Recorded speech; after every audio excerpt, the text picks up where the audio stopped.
اللہ پاک دی بڑی نعمت. اچھا میں شام اپن مقدس میں شام اختتام پذیر ہو رہا ہے. جی جی جی. ہوں اگے روزداروں کی چیز استعمال کرنی چاہیے تاکہ سارے طبیعت بھی کوئی سائڈ افیکٹ نہ ہو. بہت اچھا سوال کیتا ہے تساں.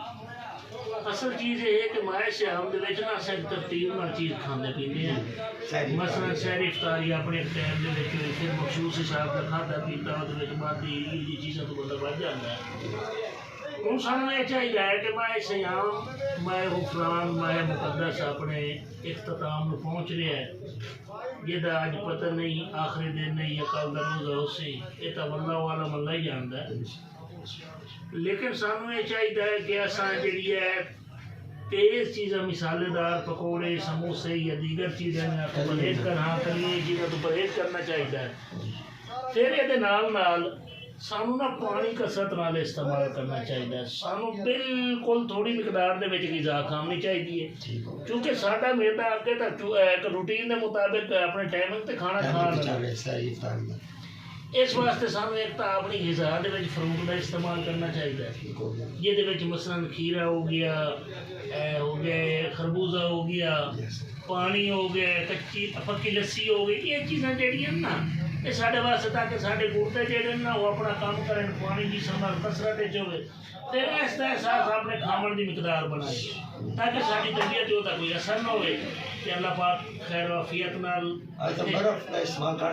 نہیں بہتر تو یہ کہ سانوں نا تازہ پانی کا استعمال کرنا چاہیے. جہاں لوگ ایسا برف کا استعمال کرتے ہیں نا یہ صحت واسطے اچھا ہے.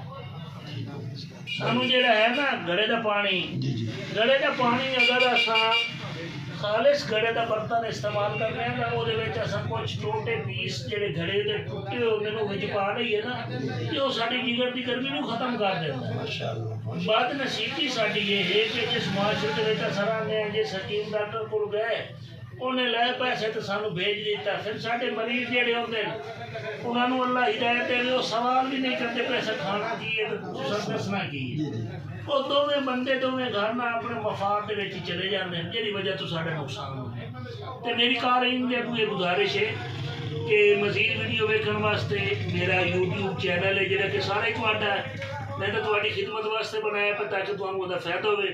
میرے یوٹیوب چینل کا نام ہے حکیم طاہر محمود جنیو.